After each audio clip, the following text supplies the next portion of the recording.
Então, bom dia, edição da Cor do Dinheiro do dia 16 de março do ano da graça 2021. Como já reparou, estou, não é desconfinado, mas em trabalho e, portanto, o programa hoje é feito diretamente do carro. Já agora aproveito para dizer que este carro vai ser objeto do Deals on Wheels nesta quinta-feira que vem. É um Mercedes GLC Coupé que combina duas motorizações, térmico a gasóleo e baterias. Portanto, híbrido de plug-in, enchufaje, como dizem os espanhóis. Então, vamos lá ao programa de hoje, sem antes me esquecer de lhe dizer que vamos ter o nosso think tank por volta das 18 horas. Eu, Jorge Marrão e o Joaquim Aguiar estaremos a analisar a semana política económica. Ou melhor, estaremos nada, eu sou o moderador, eles os dois é que analisam e fazem um trabalho realmente notável. Bem, antes de irmos ao programa de hoje, quero lembrar aquilo que lembro sempre, este canal, fazemos disclosure destas coisas, este canal tem uma parceria com a Prozis e, portanto, se você for ao site fazer compras, na saída escreve lá Camilo, no cupom promocional, e então é desconto de 10%. Isto não quer dizer que não possa utilizar aquelas promoções que fazemos todas as semanas, desta semana daqui a pouco já estará aí disponível. Bem, então vamos lá à edição de hoje. E eu gostava de começar, você já reparou que isto das vacinas vai acabar mal, não é? Já reparou? E eu tenho, neste aspecto, a moral de ter começado a falar primeiro que qualquer um dos analistas, ainda na semana passada.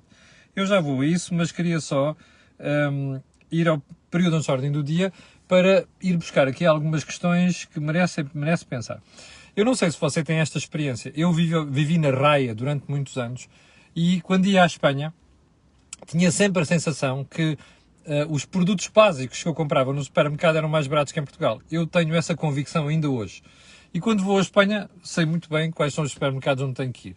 E estou a falar nisto porquê? Porque anda uma grande revolução, digamos assim, no mercado de distribuição em Espanha.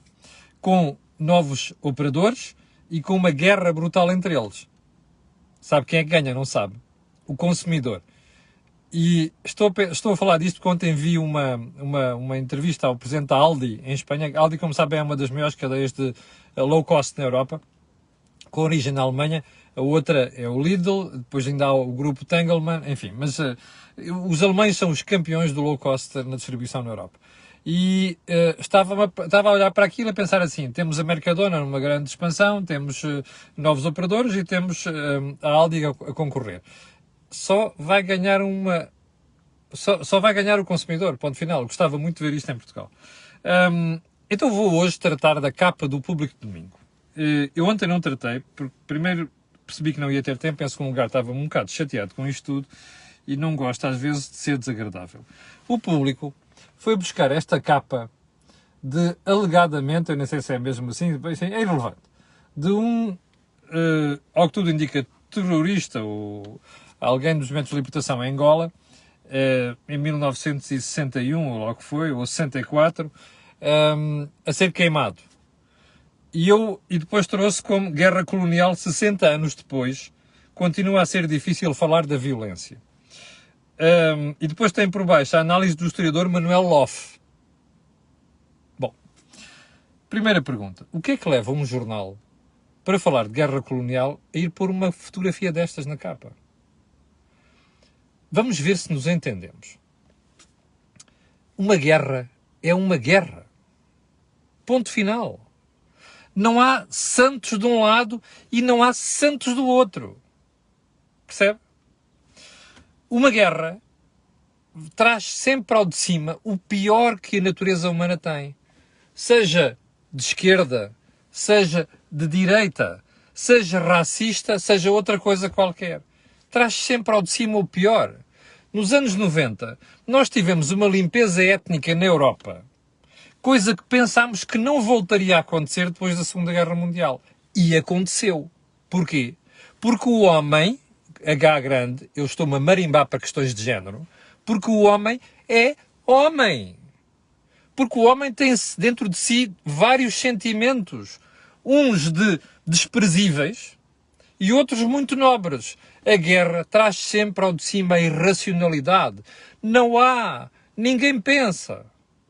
E isto vale para uns e vale para outros. Vale para portugueses que estiveram na guerra, vale para os terroristas, como chamavam na altura, ou os turras, se você quiser chamar. Bem, Eu conheço muito bem esta realidade. Como eu já várias vezes disse aqui, fiz o disclosure, o meu pai era militar. E o meu pai não foi daqueles militares que ficaram na secretária, na metrópole, como se dizia, ou nos quartéis sede em África, neste caso em Moçambique. O meu pai esteve no terreno militar. E eu conheço histórias, e eu vi histórias, ok? Portanto, não há santos de um lado, não há santos do outro. E isto foi um trabalho lamentável, percebe? Lamentável. Pode-se discutir a guerra colonial e ir buscar outra fotografia. Sabe porque é que foi um trabalho lamentável? E eu acho que isto não foi por acaso, e vou-lhe dizer porquê. Está a ver esta foto, ok? Porquê é que o público não pôs esta foto na capa? Sabe o que é esta foto? Esta foto é a do massacre de portugueses, mulheres, homens, crianças, que não tiveram, que fizeram nada, não tiveram culpa de nada, em 1961, lá em cima no norte de Angola, quando começou a Guerra da Libertação. Quem é que foi o autor desta brincadeira? A UPA, União dos Povos de Angola. Está a ver aquela cena de que eu lhe falei há uns meses, quando o senhor Mamadou Ba veio imolar e enaltecer um senhor chamado Frantz Manon. O senhor Frantz Manon, psiquiatra que devia ter a cabeça muito avariada, era o homem que inspirou o Aldano Roberto. O Aldano Roberto era o tipo da FNLA que andou atrás destas coisas, responsável por estas misérias, percebe? Portanto, esta foto, porque é que não veio na capa do Público? Desculpe lá, eu tenho muito respeito pelo jornal, tenho muito respeito por quem faz o jornal, mas é assim, aquilo foi um trabalho absolutamente lamentável sobre a guerra colonial. Aquela fotografia não devia ter aparecido, podia-se ter posto esta, por exemplo. Nós queremos debater a guerra colonial, podemos ir buscar outras coisas. Agora, estar a apelar àquilo que é, para já tentar reinventar a história. Em segundo lugar, estar a pôr uma fotografia que aponta claramente para um lado, esquecendo o outro, desculpem lá, isto não é conversa que se tenha. Bem, e portanto está dito aqui a minha opinião. Eu ontem estava muito indignado com aquilo, e ainda bem que não falei sobre o assunto, porque se calhar o tom teria sido diferente. Bem, terceiro ponto desta conversa, a concentração bancária. Ontem ouvi o seu doutor Mário Centeno, que chega sempre atrasado às coisas, dizer que, sim, concentração bancária é uma coisa que está no tema da agenda em Portugal. Oh, rapaz, isto está no tema da agenda em todo o lado. E é pena que só tenha acordado agora. Vou só alertar uma coisa. Já olhou para a Espanha? É que nós olhamos tão pouco para a Espanha. Há bocado falei-lhe da distribuição. Nós olhamos tão pouco para a Espanha. A Espanha é às vezes uma espécie de antecipador daquilo que vai suceder. Olhe para a Espanha e veja o que está a acontecer com a concentração bancária. Já está a acontecer há meses. Não vale a pena ignorar isto. Em Portugal andamos a discutir o lugar na garagem, percebe? Fazemos uma fusão. Isto não é piada. Houve um dia em que dois bancos portugueses tiveram para se fundir e andavam a discutir lugares na garagem, percebe? Fica por cima, fica por baixo, qual é a sala e o diabo a quatro. Quando acordarem, já foram comidos. Nós não temos dimensão neste momento. É preciso pensar nisso. É preciso estudar o mercado, até porque precisamos de garantir que alguma coisa fique em mãos portuguesas. Não vai ficar se nós continuarmos a olhar para um umbigo, que é aquilo que tem acontecido com uma porrada de bancos portugueses. E mais, vai criar problemas de concorrência? Vai. Eu gostava de ver, por exemplo, a Autoridade da Concorrência ou alguma outra instituição fazer um estudo sobre isto. A anteriori, que é para depois, quando o problema acontecer, e vai acontecer mais tarde ou mais cedo, que vai acontecer de forma bruta, não é? Nós dizemos assim, pronto, já estamos preparados, já estudámos o assunto e já sabemos aquilo que devemos fazer. Como sempre, chegamos atrasados às coisas. Ponto seguinte. O Tribunal Constitucional chumbou a lei da eutanásia. E, em minha opinião, chumbou bem. Ou seja, aquelas dúvidas que o Presidente da República tinha colocado tinham toda a razão de ser.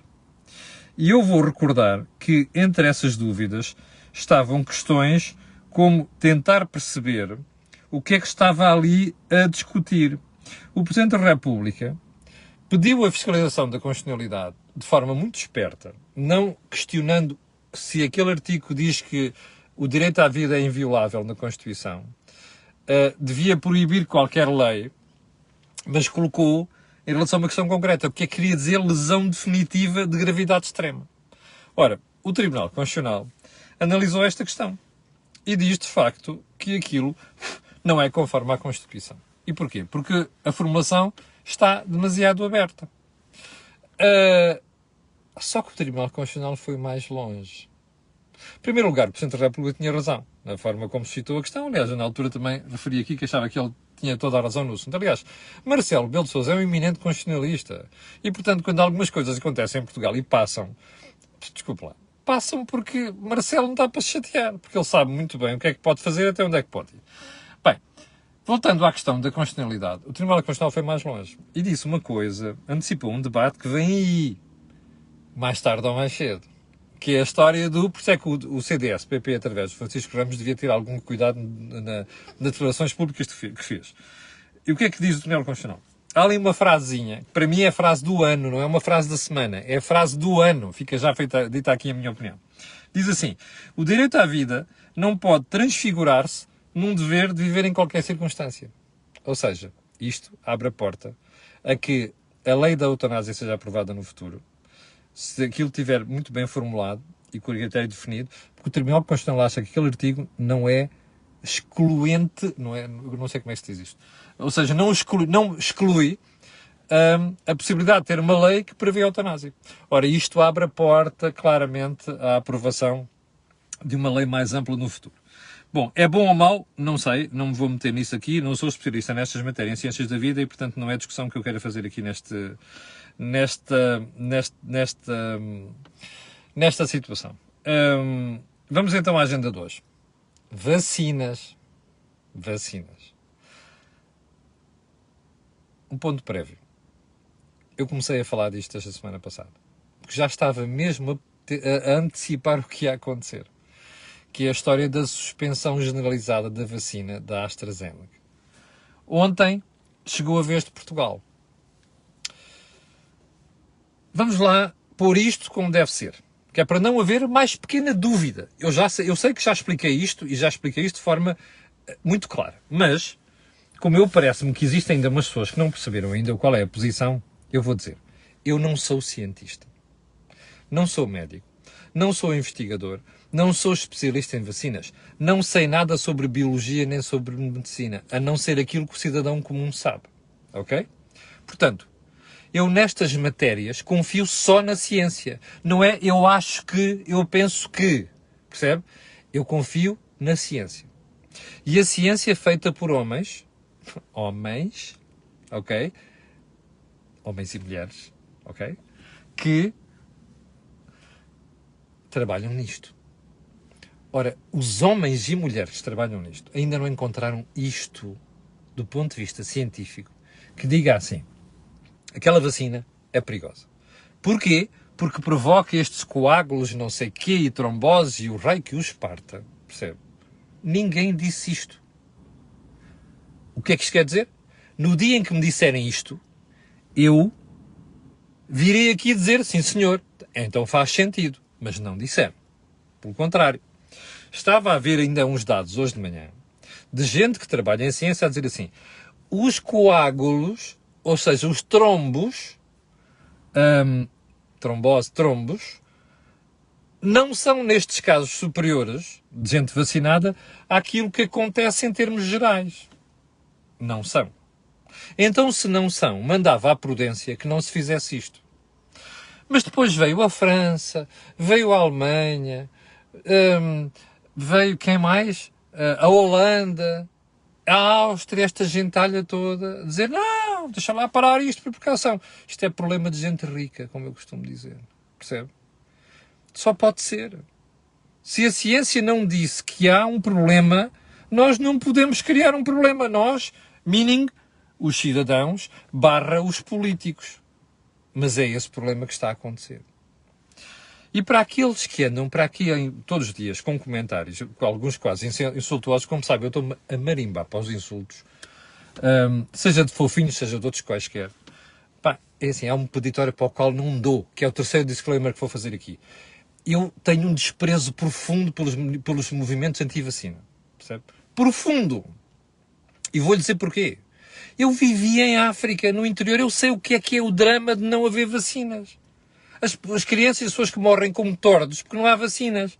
As vacinas podem ter aqui uma coisa contra e outra não? Claro que podem. Tudo pode. A propósito, como dizia ontem uma médica. Obrigado, Mónica. Já leu a bula do paracetamol? Já. Então não leu? Então vá ler. E veja ali o que é que pode acontecer. As contraindicações todas e os riscos. Percebe? A vida tem fucking risk. Nas vacinas e noutras coisas. Mas, mesmo que os 22 trombos, ou coágulos, ou raio que parta, que tenham acontecido até agora com 5 milhões de vacinas administradas, fossem verdadeiros, eu continuava a dizer, continuem a dar as vacinas. Sabe porquê? Porque os benefícios são infinitamente superiores aos riscos. Vai haver sempre risco, vai haver sempre problema. A questão é, nós estamos à rasca, estamos a matar a economia, estamos a matar gente com uma pandemia e estamos a suspender vacinas com base, eu acho que, por precaução. Epá, se me tivessem dado uma razão científica, eu aceitava. Agora, eu acho que, por precaução, epá, desculpe, isto é uma estupidez. Repito, até o dia em que a ciência me prove que há ali um problema. Você dirá, olha, imagino que eles continuavam a dar agora e depois daqui a uns dias aparecia tal prova científica que você quer. Azar. É mesmo assim. O risco existe? Pois existe, é sempre assim. Eu vou-lhe dizer porque é que está a acontecer. Por populismo, por receio das opiniões públicas, porque hoje em dia as redes sociais e tudo e mais alguma coisa comandam os governos, percebe? É a única razão. E já agora aqueles que às vezes distraidamente vêm aqui falar, você acha que estes países, não sei quantos é populismo, então eu vou-lhe dizer, a Holanda tem eleições agora. Percebe? E há outros problemas, outros países onde os líderes estão com problemas, portanto dá jeito de fazer estas coisas. Bom, repito, se a ciência chegar à conclusão que existem razões para suspender, eu serei o primeiro a dizer assim, sim senhor. Agora, o que estamos a fazer é criar um problema. É dizer às pessoas assim, se a história dos movimentos anti-vacina já tem algum peso, ou tem um peso crescente, imagina o que é que vai passar a partir de agora, não é? Já agora, qualquer dia deste, o cidadão vai exigir que o medicamento que está a tomar não tenha contraindicação nenhuma. Que é impossível, percebe? Novamente, vai lá ver a bula do paracetamol, como dizia a Mónica Fonseca, a médica com quem eu falei sobre o assunto. Vai lá ver. Está a ver? Bom, para já, isto está a criar um problema na opinião pública. Percebe? Que é, primeiro, dar força a todos aqueles que dizem que não deve haver vacinas e diabo 4, dar força a todos aqueles que dizem que as coisas devem ficar por aqui. Isto é uma estupidez. Estão a fazer um mau serviço, percebe? Prestado à sociedade em geral, prestado à economia, prestado à ciência. E isto é obra de políticos de meia tigela. Não é outra coisa. Repito que é para não haver dúvidas. Se houver provas um dia de que isto, do ponto de vista científico, é um problema, sim senhor, faz todo o sentido suspender. Até lá, não! Com 3 pontos de exclamação. Não! Bem, sabe o que é que está a acontecer? Eu ontem dei-lhe aqui uma notícia. Mas vou-lhe dar outra hoje. Afinal, o que lhe disse ontem foi o understatement. Em relação a quê? Que está a haver uma série de cancelamentos de marcações nas vacinas, numa série de centros de saúde. E já agora veja o papel lamentável que Portugal fez. Umas horas antes, a DGS e o Infarmed diziam assim, não há risco nenhum, vamos para a frente. Ontem, às 7h30 da tarde, qual é que foi a história?